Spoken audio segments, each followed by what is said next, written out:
I'm so thrilled to have you here today. Oh, I'm so happy you're having me on. This is fun. I love that you're in New York. Oh, thanks. I know it was kismet timing for us because we were booking this and I was like, oh, I'm coming to town. And now we're in this insanely chic room and your outfit matches perfectly with the room. Lucky it's me. just fun.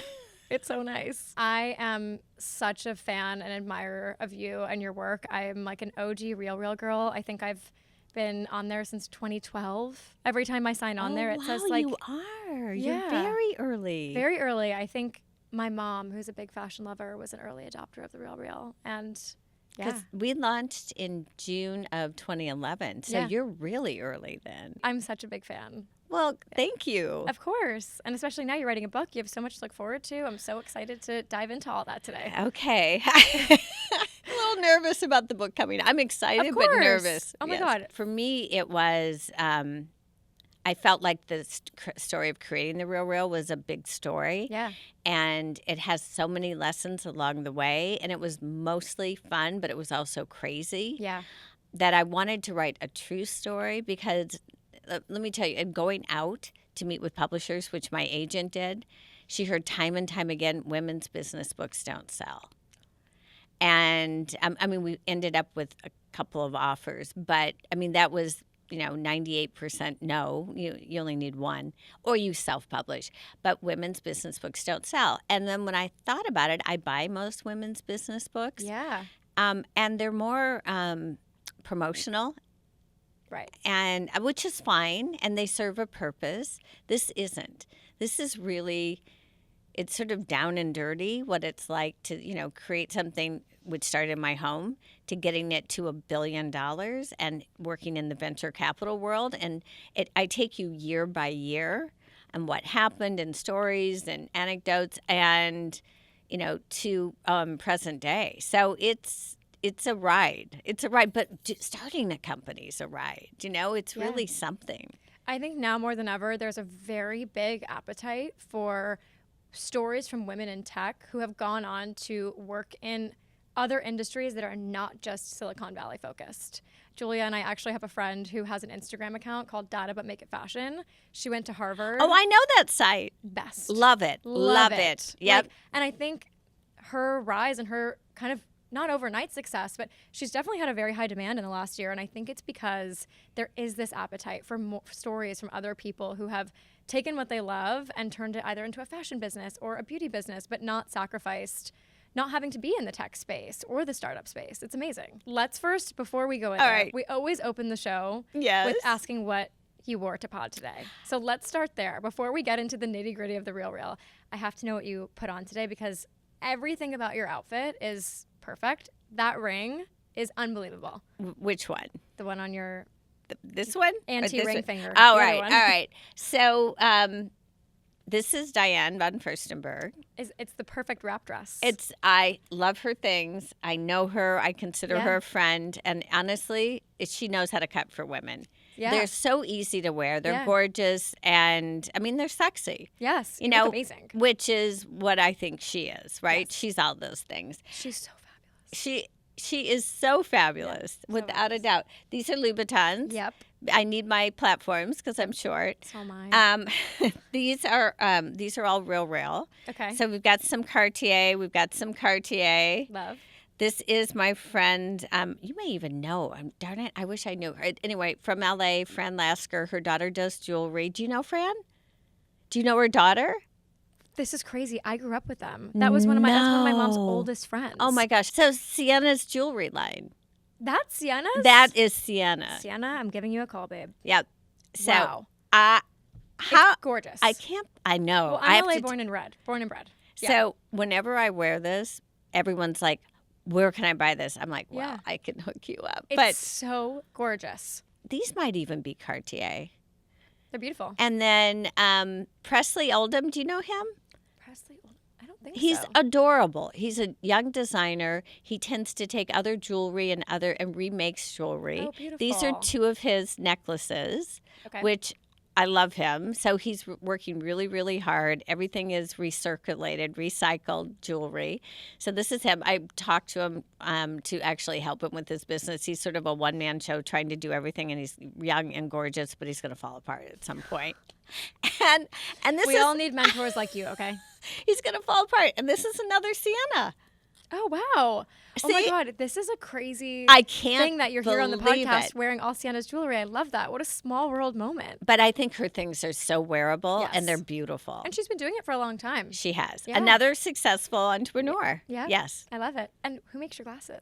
I do not know, but I wouldn't doubt if they're Ray-Ban. I think so. Clear, yeah. They're beautiful. Prescription. For you, as someone who is clearly in a lot of like power rooms, you're pitching, you're kind of out there all the time.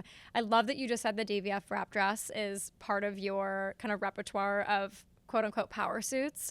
What else is in your wardrobe that if you have a big meeting or a podcast or something that feels important, that you're like, okay, this is my boss outfit? Well, I still wear a lot of suits. I still love pantsuits Yeah. because they're so easy and they're flexible. And I have two go-tos. Okay. Alexander McQueen, which and Stunning. I love everything about it except when their shoulder pads got too extended. But you can still find some that aren't, way out like 3 feet. Yes. Anyway, love them. And if I will buy 2 or 3 at a time. And also they have good resale value, very important. And then you still have to look, but can be really sexy but really professional, Dolce suits. Oh, wow. So, but again, Yeah. you have to look. Probably more form-fitting. Well, I just bought I bought a brown pinstripe suit from them that has wide leg pants. Cute. And a cute tight jacket. So cute, Love so that. different, Yeah. very fresh. But I would say Alexander McQueen's my suit. And I'm petite, so I wish I could wear other designs. Like I love a good Celine jacket. Yes. Oh my gosh. Love. That is one of my biggest Real searches. Celine jackets, love it. Yep. They're so well made. And I just feel They're like timeless. They're timeless. and like a little edgy in the best way. Yes, I agree. Not something that feels too like thin. It gives you a great shape, a Celine jacket, in my opinion. Yep. And you brought up shoulder pads before. What do you say to the shoulder pad haters? I'm a shoulder pad lover. Well, look, I wear, I don't have shoulder pads on today. I think there's shoulder pads and then there's shoulder pads. Yes. And I think a good shoulder pad when they brought it back, because the 80s were crazy. Yep.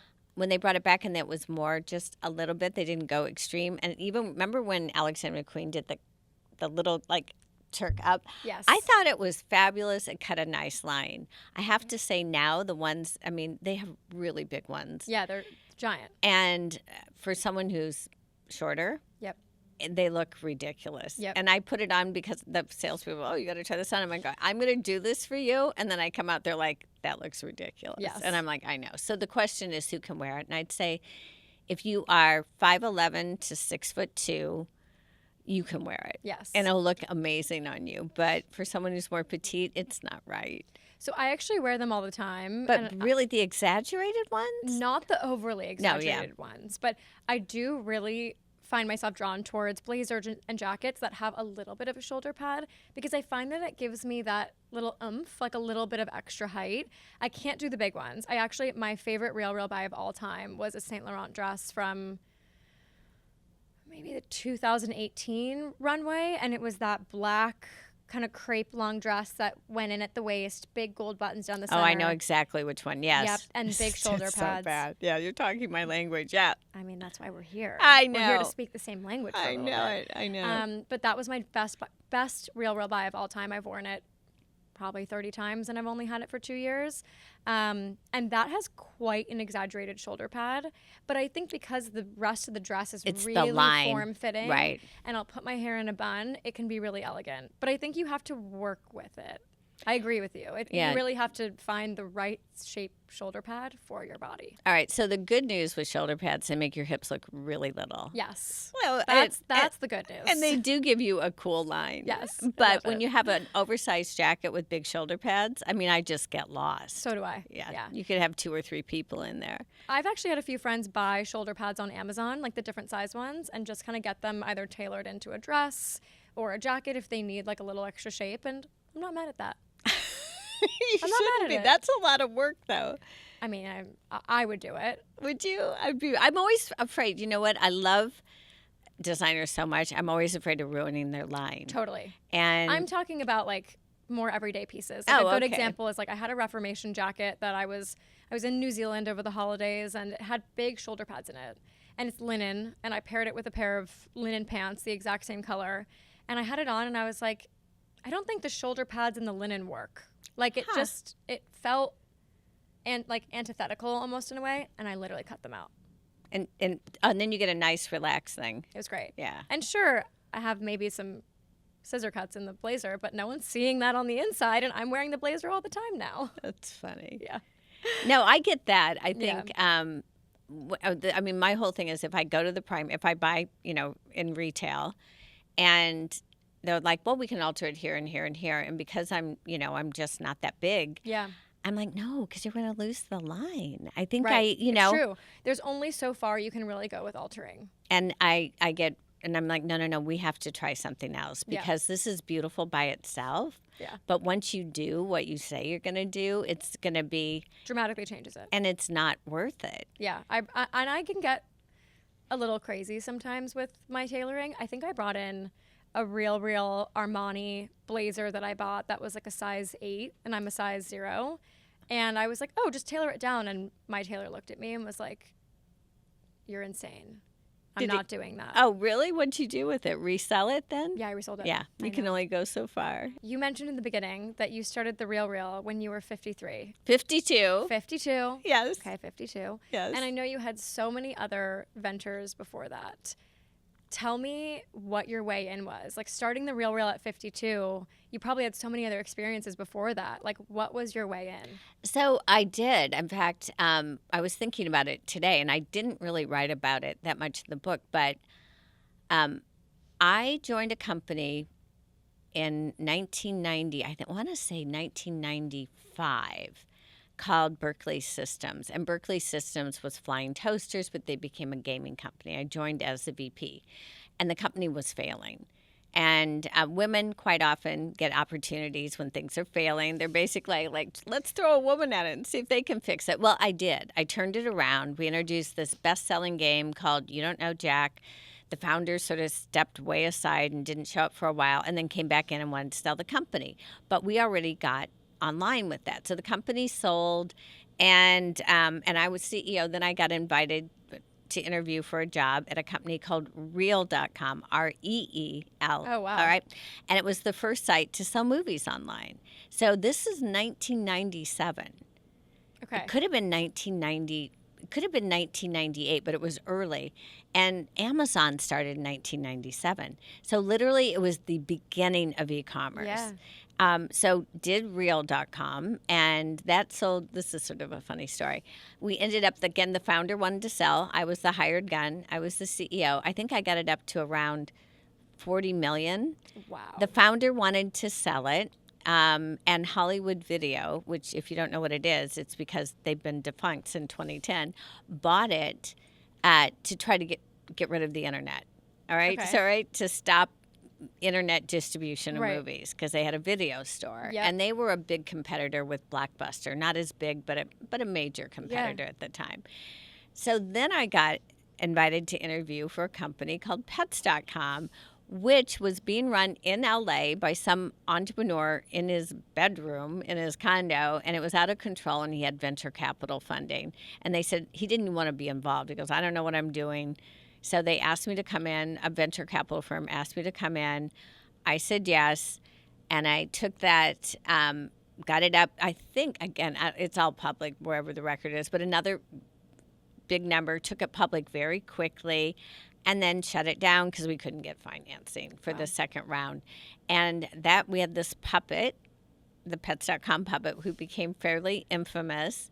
And so in the year 2000, 2001, we had to shut it down. And then I sort of became like the person who failed big. Right. But up until then, I had been a VP. I'd started my career at at Clorox in brand management. I went to a company called Software Publishing early on, which was 1983 in the personal computer industry. Ran international for them in my 20s, living in London. and then sort of had this wonderful progression of a career, then had a big fail and a big flap. And it was a big fail because everyone wrote about the .com bust. In fact, that was 25 years ago. I actually spoke to a reporter a couple weeks ago. They were celebrating they're writing about the 25-year .com bust. Wow. And I'm like, and he said, what did we get wrong? I said, it was the beginning of the future. Yes. And pets.com was it's Chewy.com is the derivative Right. of pets.com. I'm sure there are so many of those, like so many Well, things. Webvan, yeah. Webvan, which lost about $1 billion, failed. Wasn't Wow. written about as much as pets.com. But still, that's the precursor to Instacart. Yeah. And even DoorDash, Incredible. There had to be someone had to walk so we all could run. Or not go get our groceries. that's the way startups work. Yes. Sometimes they fail. Sometimes timing's everything. Yes. Sometimes you're too early. Yes. Sometimes you're not. But sadly, when Pets failed, I also got a divorce. And literally, he asked me for a divorce when I was shutting the company down the same day. God. So then I went through sort of a bad funk and multiple, it was really bad, and took multiple bad jobs. And I was really, when I look back at it, I was really letting that failure define me. And then, did you ever see Moonstruck? Yeah, of course. Do you know when Cher snaps, Yeah. Nicolas Cage, and said, I love snap that out of movie. it. Snap So out of it. I had Yeah. to do that to myself. Yeah. I had to snap myself out of it. I always think about failure in this way that like humans are not afraid to fail, right? We're not afraid to mess up a recipe in the kitchen. We're not afraid to fail when no one's watching. But in a public way, I think everybody's afraid to fail. I wonder for you, how did you turn that around? Well, look, it wasn't just in a public way. The press really came after Yeah. me. And of course, then I failed in my marriage. So that whether you can, that's how I viewed it at the time. Right. I would say I really let it define me for a while. And once I stopped, I knew I stopped. And then I talked to a recruiter who told me no one's going to offer me a good job because I still had that big failure. I'm sure that guy's laughing now. I think he's retired. I think he's old. And anyway, that's when I said I've got to do something for myself. Yeah. But it was not. I wish I would have snapped myself out of it faster. But I didn't. You can't Timing's go backwards. everything. You can't go backwards. You hit the right timing. And then I did a map of what Amazon. I knew I wanted to get back into commerce. I love commerce, and I did a map of what Amazon was great at and what they weren't great at. And I had explored doing organic makeup. Doesn't exist. Not shelf stable. I explored doing really more environmentally and human friendly. Any kinds of detergents and cleaning products because there was only one at that time, seventh generation. I've kept thinking there could be a better one. And I knew that world because of Clorox. And then I also realized Amazon will never do luxury. They don't understand the luxury market. Their site's not set up for it. But I wasn't going to do a luxury brand. And that's where shopping became my aha moment. So I have a girlfriend I shop with regularly. And I bet you do too. So we go to one of her favorite boutiques down in Silicon Valley, right outside the Palo Alto, shoe shop, just to look at shoes, beautiful shoes. But in the back, there was an area called the Vault, which was all consignment. And it was beautifully displayed. And that's where she spent her money. And she's a venture capitalist. What year was this? Oh, 2010. So 2010, venture capitalist. And she's like, we got out of there. I'm like, have you ever walked into a consignment store? She goes, no. And I said, but it was just that one store in the back that she would go to. Because it was beautifully displayed. Yeah. She trusted the owner. Yep. And I kept asking her questions. And then I said, that's it. That is the next company. Research the category. I had a name and I had $100K of financing. And I was on a roll. So I'm like, well, I'm sort of doing it. So now I'll let you know how it goes along. So that was that was my aha moment, though. And I knew it. I went through everything. I'm like, this is it. Yeah. I wonder for you, what was the experience like of building the formula of the RealReal? Because not only did you change the way that people shop in terms of just sustainability in general and treasuring older pieces. But there are so many other things of the RealReal that really make sense. So, having someone come to your house and help you clean out your closet, the 20-minute timer, like how did all of those things kind of fall into place for you and feel like a necessary part of your business? So, look, I think consigning before the RealReal was really too hard. You'd have to make it. You'd have to I'm going to go to the store. I'm going to drop it off. And you didn't know when you were going to get paid. Brick and mortar stores don't have the same velocity, or they have whoever shows up. About, if you're really lucky, 400 people would walk into your store in a week. So we had to go to people's homes. And the other thing is we didn't take everything. So we really were focused on luxury. And I'm sure anyone listening, if they were a RealReal customer, they got returns. Returns are horrible when you get a return. You're like, really? You didn't take that? Or really, it was in bad condition? So in theory, if you have a really good sales associate who knows the brand, who understands quality and condition, they can work with you to be your advisor, and also what's selling now, what's hot, what you should hold on to, because maybe it's not selling this fast. But if you're in the mood to sell something, and, if you hold it for 3 months, you may get another season. It may move faster. So they should be advising people, and then they should be helping to eliminate returns. So from the beginning, we had a sales model like that. For those reasons, you need making sure you pick up the right products, eliminate returns, and then we didn't have data at the beginning, but we knew we would, and then act as an advisor. So it's very personal. If you work with someone, they're in your home. They can be really helpful to you. So that was that way. And the 20-minute thing on the cart was because people were hoarding and no one was buying. But our goal really, and then doing the sustainability calculators, that came later. But our goal really was to just help people make the right decision as fast. And also, this is the other thing that's really important. We wanted to price the product so it moved in 90 days.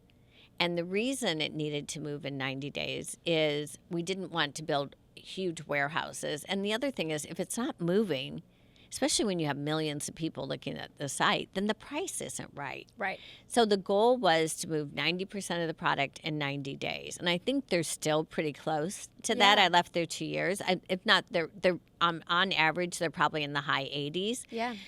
Because that way you've hit the right price. Because you have all these eyeballs sitting there. Some things I've sold moved the first second. You're like, was that price too low? But you also can get lucky and have that customer look at it right away. Well, there's a trade-off there, because I think of how many times I've heard, word of mouth, incredible RealReal stories of people being like, you'll never believe what I got for this price. And I think that is also a value add. Did you have a hard time convincing people to buy consignment on a large scale? Like at that time, it wasn't as popular as it is now. No. And I'll tell you what we did, which I think is really important. And I hope they stick to this. I know they're testing a lot of things, but I called it, we wanted to keep the romance of the brand alive. So we've always been more fashion-y. Yes. And we've always talked about we really wanted to make it cool and wearable. And even though we have mannequins that we shot on, we tested on people, and it didn't work for some. I can tell you good people stories. It comes down to when we tried real people. Right now, you can use an AI generated person, and maybe they're going to test that again. But when we started, we had real people. And by the way, there's a lot of money spent to real fashion shoots. So when you see the shoots, we've always done. Yeah. But when you have real people, we'd get complaints. Oh, that person's emaciated, or or I wouldn't wear it that way, or why. All right, so that was a problem. And then the second thing is real people need food, and they destroy things. Right. Well, if we destroyed someone, we own it then. Yes. So then we had to, pay for things. Right. And, the liability of it all was just too high. It's too much. Yeah. And a lot of complaints. People wanted to see themselves represented in the clothing. But, we did try real people, AI people. Maybe they'll move to that now. I don't know. Yeah. I don't know. But then it's not a real person, so you don't know how it's going to fit in your body anyway. I've actually seen some Instagram ads where it's on AI people, and automatically as a consumer makes me not trust the brand, because I think for me, AI obviously is not real. So my like gut immediately doesn't like it. Yeah. I'm not drawn towards it. I'm not like, oh, that. No, I understand that. Yeah. Yeah. No, I understand it, and it won't show how it lays on a person. Right. But I can say the real fashion shoots are done with Yes. real people, and they're Right. we put a lot of money toward it. Those I love. Well, I always think, and the thing is, it's not vintage, but resale is cool. You know, I had a stat, and I actually gave a talk in Madison, Wisconsin, to the students there. They wanted to talk about sustainability, and I wanted to talk about microplastics, because all of our oceans have microplastics in it, and scientists have now traced back the sources. 35% of the microplastics in the ocean is due to fast fashion. Wow, that's a huge Well, let's percentage. just put it this way. Well, no, they said fast fashion, Right. and that's because mostly it's polyester, and polyester is plastic. Right.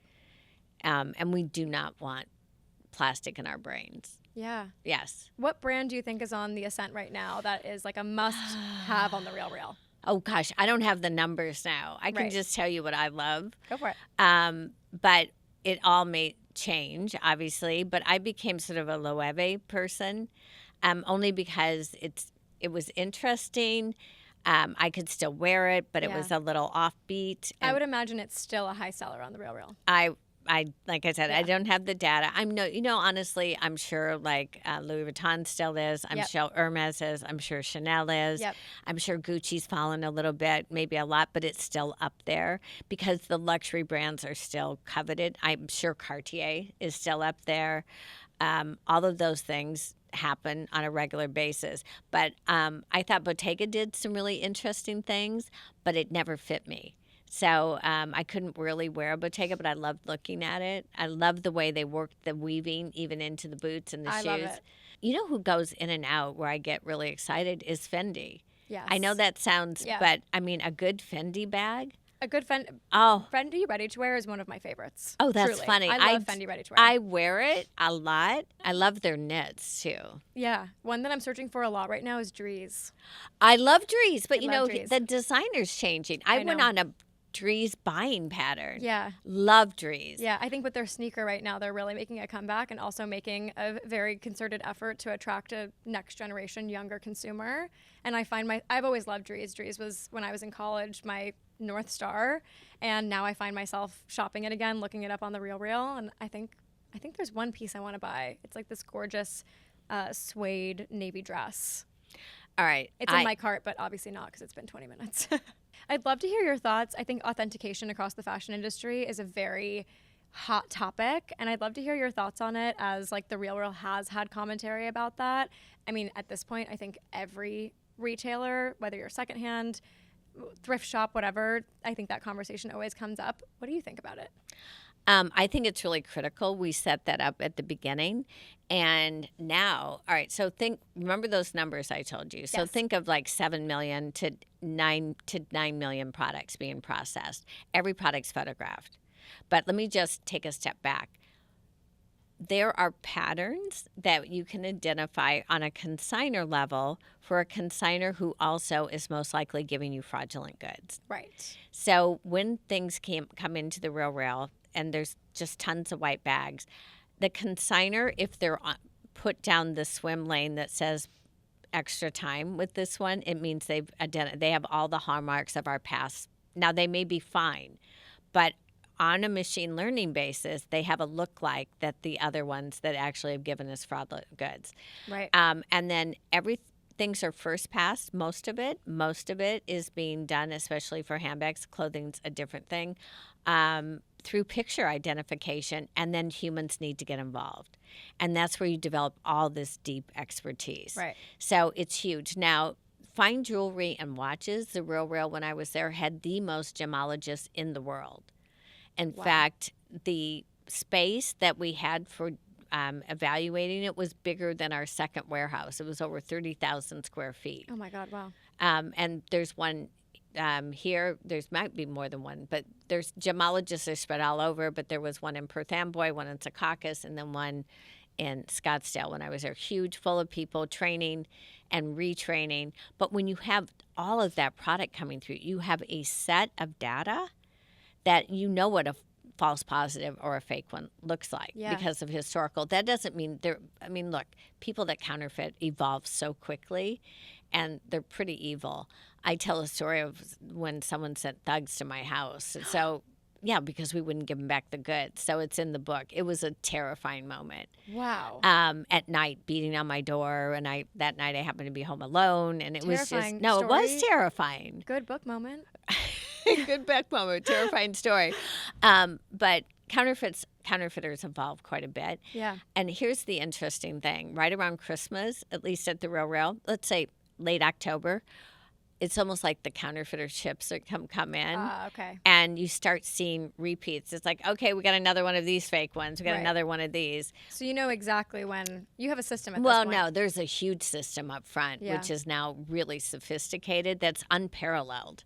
Just because of the quantity of course of product that comes in and the years the company's been operating. So it's unparalleled, but they're so evil. I mean, you have people taking apart Birkin bags so you have like one thing on it that's authentic and, and other things. Oh, yes. I mean, these guys just keep doing They're it. pros. Can I tell you one story, though, which is pretty funny?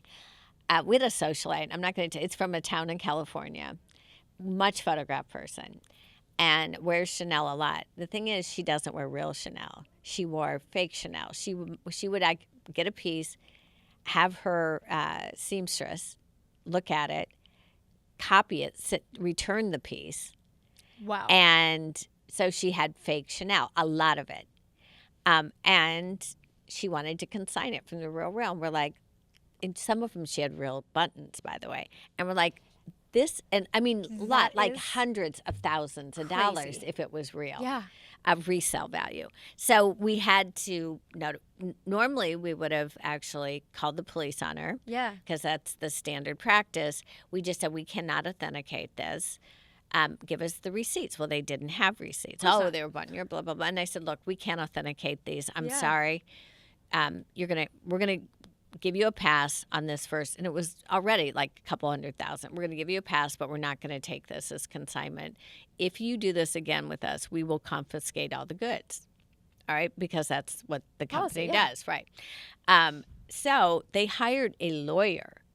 And we're like, fine, bring the lawyer. Well, then they didn't. Then they dropped it. Of course. Because it's fake. Because it was fake. Fast forward a year later, the consignor's blacklisted. Right? Wow. So then that just automatically blacklisted. So they come back and they said, look, she buys real things now. And it's like, we don't believe you. You're blacklisted. And they tried to come back 2 more times. It's like, no, sorry, we're not ever going to believe you. You should be lucky we did not call the police on you. So, just shout out to that seamstress making fake Chanel. Love that for her. Really? I just mean, like, wow, you have to be really talented to wear something that looks like Chanel. Oh, it was good. They were good. That's They what were I'm saying. good copies. Yeah. In fact, whenever we got a really good copy of something, it became a teaching moment, and the authenticators would get so excited. They're like, "Look how good this copy is!" Yeah. But it's still fake. Good experience. Yeah. What's your favorite thing you've ever gotten on the RealReal?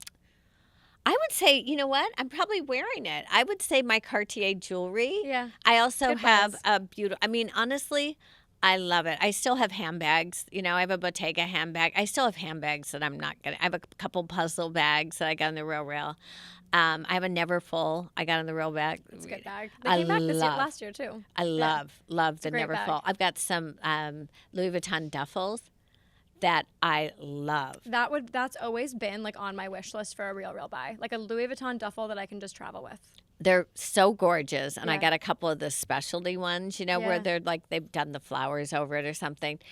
If I think it has to go anywhere away from my body, it can't be in the overhead, I will never travel with those except in my car because I don't want it damaged. Yeah. It's too gorgeous. They're beautiful. For you really changed the game for fashion, but also female entrepreneurs. Where do you think there is room right now, or if there's a specific division that you think is like ripe for innovation for maybe a female entrepreneur? Oh, gosh. You know what? First of all, can we just talk about some other females that have done amazing things? Please. And they're obvious. So, look, when I did the RealReal, Consignment had been there forever, but I re-envisioned it. So, in fact, I did create a new category. But let's talk about Anastasia Sori, who did the eyebrows, who does. Love. Iconic. All right. But eyebrow products have been out there forever. Yeah, she made eyebrows important. She built capitalized the market. Category around eyebrows. And she was right. That's the other thing. She was right. So here she builds this billion-dollar business from something. You know how many eyebrow products were out there? Every major makeup line had them. I think about me walking into CVS. There's like 1,000. And yet she made a business out of it. All right, let's go back to the OG, Martha Stewart. Entertaining. Yeah. She's like, oh, this is a category. I know how to make it's incredibly aspirational. I can make that accessible for people. Totally. So there are those categories waiting around for people to make a huge business. And I would say, look at depends what you want to do. If you want to create something big, look at the opportunities. You have a new platform now. You have AI. All right. So I'm going to talk about my AI wish list, which is actually technically not hard. You're a repeat customer, right, of the RealReal, but you're probably a repeat customer of other places online. And so online, as a repeat customer, your most important customers are your repeat customers. You should be able to say into your computer or your phone, look, I'm looking for a pair of black boots. Can you get a dressing room ready for me? And they should understand, like, I never wear low heels. They should understand, and I can say, they can show me every black boot they have. Yep. And then just to get my interest, like, oh, and we threw a few of these on, but it should be my size based on my preferences. There should be none of that filtering at all. I should just have a dressing room. And the AI, I've been shopping at multiple. I shop at probably 6 different department stores, and then boutiques I'm a little wider than that. But online, 6 different places. And then if they're really smart, they also know what because I tend to wear similar things. I don't tend to wear that big of oversized things. Then they can say, here are some few things that will complement it. Yeah. And we notice that you like this type of jewelry. Here are some things that will complement it. But it should be my dressing room set up and I'm looking for. Yes. And they should say, welcome back, Julie. Here's your room. Right now, I'll give you one of my pet peeves. Let's say, and I told you already, I love Dolce suits. Yeah. But yet, there's only a few that I love. And I love Alexander McQueen. I'm looking online. I don't want to buy it online. I know it's going to need some alterations. Also, I don't want those massive shoulder pads. Yeah. I'll go with the little shoulder pads. I would love to be able to call the store and say, do you have this? I'm looking at it. Yep. And so I do call the store, and none of them have them in the store. Yep. All right. They're like, well, you can have it shipped to your house. I don't want it shipped to my house. I want to have a shopping experience. Well, it'll take 3 or 4 days. And I'm like, yeah. Okay. Okay, fine. But I don't even know if, and I hate the ones that say, oh, do you want to buy it? And then we can always return. I'm like, no, I want you to have it in the store because it's online. Now, is this feasible? Of course it is.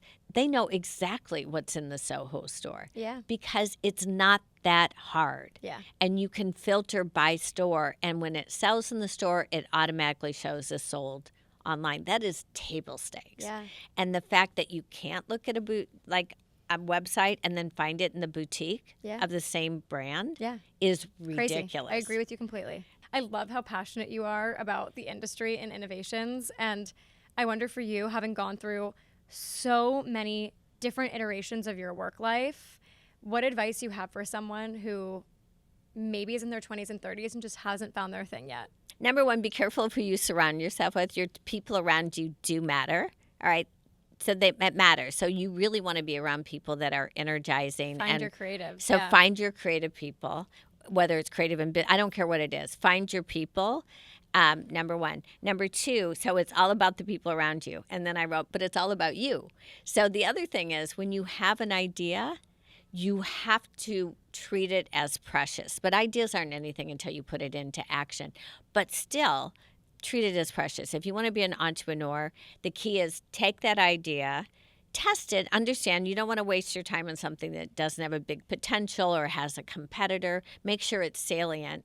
But then execute as fast as you can. Because the other thing is, if you have that idea, it's probably in the ether somewhere. Someone else is going to do it too. And how you execute is the difference. So I would say it's all about your team, your expanded team, and then it's all about you. Don't listen to the naysayers. So many people will tell you no. And then lastly, I would say you got to play the long game. So it's so important because you're going to have, the old chutes and ladders, and, in England they say swings and roundabouts. And you will. Things will go well, things won't go well. But I'm actually giving a lesson that I didn't actually follow myself until I did, which is every failure is a learning opportunity. Everything that comes at you is something that will add to you. It won't subtract from you at all. And if you look at it that way, it changes your perspective. So play the long game. But those are sort of your magic formula. Great people around you, believe in yourself. It's like all about your team. It's all about you. And then play the long game. Thank you so much for being here. Your book is coming out next month. No, in 2 months. Oh, no, 6 weeks. In 6 weeks. 6 weeks. Time to get real. Time to get real. I'm so excited for you, and I've just started it. I can't wait to finish it. You brought me another copy today, which I can't wait. But where can we find the book? What date is it out? It's out June 9th, okay. Amazon. Barnes & Noble is running a special, so Barnes & Noble, and then it will be in brick-and-mortar stores, too. Incredible.